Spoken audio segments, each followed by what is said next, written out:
Taste the Daily. Tirupattur மாவட்டம் ஜோலார்பேட்டை அருகே அதிவேகமாக ஓடிய கார் கட்டுப்பாட்டை இழந்து வீட்டிற்குள் புகுந்த சிசிடிவி காட்சி வெளியாகியுள்ளது. திருப்பத்தூரைச் சேர்ந்த இளைஞர்கள் 4 பேர் ஏலகிரி சுற்றுலா தளத்திற்கு சென்றுவிட்டு திரும்பினர். அப்போது அதிவேகமாக வந்த கார் கட்டுப்பாட்டை இழந்து பொன்னேரி கூட்சாலை பகுதியில் உள்ள ஒரு வீட்டின் மீது மோதியது. இதில் காரில் பயணித்த 3 பேரும் படுகாயமடைந்த நிலையில் சிகிச்சைக்காக திருப்பத்தூர் அரசு மருத்துவமனையில் அனுமதிக்கப்பட்டனர். வீட்டின் முன்பு நிறுத்தப்பட்டிருந்த இருசக்கர வாகனம் மற்றும் வீட்டின் கேட் சேதமடைந்தது. தமிழகத்தின் பல்வேறு மாவட்டங்களில் கடும் பனிமூட்டம் நிலவி வருவதால் பொதுமக்களின் இயல்பு வாழ்க்கை பாதிப்படைந்தது.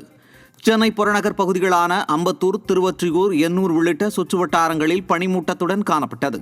இதேபோல் கள்ளக்குறிச்சி மாவட்டம் திருக்கோவலூர் மற்றும் சுற்றுவட்டார பகுதிகளில் கடும் பனிப்பொழிவின் காரணமாக பொதுமக்கள் அவதியடைந்தனர். ராணிப்பேட்டை மாவட்டத்தில் அதிகாலை முதலே பனிமூட்டம் நிலவியதால் வாகன ஓட்டிகள் முகப்பு விளக்குகளை எரியவிட்டபடி சென்றனர். மேலும் மயிலாடுதுறை மாவட்டம் சீர்காழி சுற்றுவட்டார பகுதிகளில் தொடர்ந்து 3வது நாளாக கடுமையான பனிப்பொழிவால் இளம் சம்பா பயிர்களில் நோய் தொற்று ஏற்படும் என விவசாயிகள் வேதனை அடைந்துள்ளனர்.